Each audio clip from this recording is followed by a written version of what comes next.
तमिलनाडु के रामनाथपुरम जिले में स्थित है रामेश्वरम, जो भारत के 4 धामों में से एक है। मंदिर में स्थापित शिवलिंग के बारे में यह दावा किया जाता है कि इसे स्वयं भगवान राम ने स्थापित किया था। रामेश्वरम हिंद महासागर और बंगाल की खाड़ी से घिरा हुआ है और एक शंख के आकार का द्वीप है। सदियों पहले यह महाद्वीप भारत की मुख्य भूमि से जुड़ा हुआ था, लेकिन धीरे धीरे ये समुद्र की तेज लहरों से कट गया। इसके कारण ये द्वीप चारों ओर से पानी से घिर गया था। बाद में रामेश्वरम को जोड़ने के लिए एक जर्मन इंजीनियर द्वारा एक पुल बनाया गया। माना जाता है कि जब श्री राम ने लंका पर चढ़ाई की थी तो उन्होंने वहां पर 30 मील लंबा पुल बनवाया था। रामेश्वर मंदिर के चारों दिशाओं में बड़े बड़े दरवाजे बनवाए गए हैं। इस मंदिर के गलियारे को दुनिया का सबसे बड़ा गलियारा कहा जाता है। इस मंदिर का गलियारा पश्चिम दिशा में 400 फीट और दक्षिण दिशा में 640 फीट तक फैला हुआ है। साथ ही ये गलियारा 1212 खम्भों से बना हुआ है और इसके अंदर कुल 22 कुएं हैं। ऐसा माना जाता है कि भगवान राम ने श्रीलंका से लौटते समय इस स्थान पर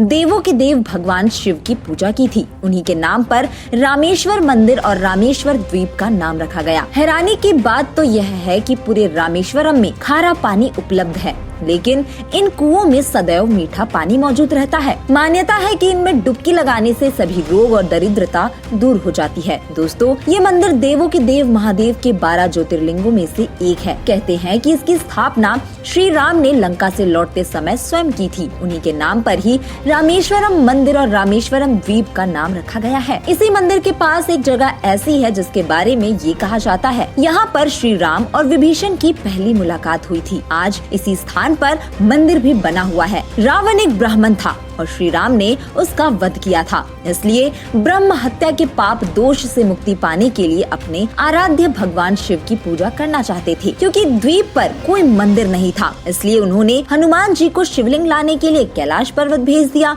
लेकिन धीरे धीरे पूजा का मुहूर्त निकला जा रहा था तो देवी सीता ने समुद्र की रेत लेकर वही तट पर शिवलिंग का निर्माण कर दिया और भगवान राम ने उसी की पूजा की। बाद में हनुमान जी द्वारा लाए गए शिवलिंग को भी वहाँ स्थापित कर दिया गया। इसके बाद कई राजा महाराजाओं ने समय समय पर यहाँ पर मंदिरों का निर्माण करवाया। ये भी कहा जाता है कि भगवान श्री राम ने यहीं पर नवग्रह की स्थापना की और यहीं से पुल बनाने का काम शुरू किया। रामेश्वरम मंदिर को लेकर यह भी मान्यता है कि यहाँ पर स्नान करने से सभी रोग दूर हो जाते हैं और सभी पापों से मुक्ति भी मिल जाती है। ब्रिटिश सरकार न केवल भारत के इतिहास में बल्कि विश्व के इतिहास में भी रामेश्वरम मंदिर के महत्व को स्वीकार कर रही है। इसकी पुष्टि इन दिनों पूरे ग्रेट ब्रिटेन में इस्तेमाल किए गए विशेष मोहर से की जा सकती है। रामेश्वर मंदिर के दर्शन से पहले अग्नि मंदिर बना हुआ है। वहाँ जाकर लोग समुद्र में स्नान करते हैं क्योंकि वहाँ किसी प्रकार की कोई लहर नहीं आती। कारण यह है कि जब भगवान राम माता सीता को रावण के चंगुल से छुड़ाने के लिए लंका जा रहे थे, तब उन्होंने समुद्र को शांत रखने के लिए वहीं पर समुद्र की लहरों को छुआ था।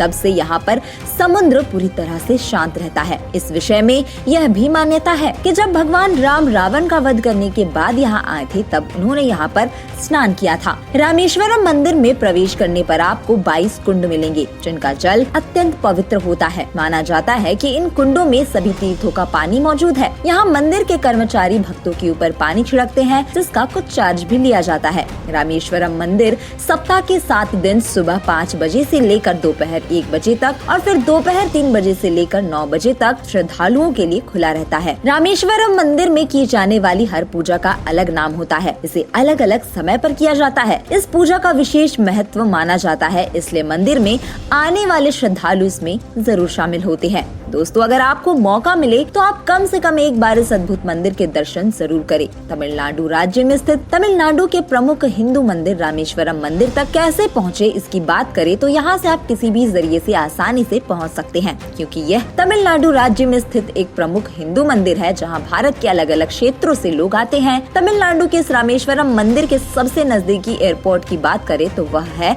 मदुरै एयरपोर्ट। इस रामेश्वरम मंदिर के सबसे नजदीकी मुख्य रेलवे स्टेशन की बात करें तो वह है रामेश्वरम रेलवे स्टेशन। इसके अलावा आप रामेश्वरम शहर चेन्नई, कन्याकुमारी, मदुरै आदि जैसे आसपास के प्रमुख शहरों से सड़क मार्ग से भी अच्छी तरह से आ सकते हैं। आपको इन शहरों से रामेश्वरम के लिए सीधी बस सुविधा भी मिल जाएगी। इस तरह आप अपनी जगह से आसानी से रामेश्वरम मंदिर पहुंच सकते हैं।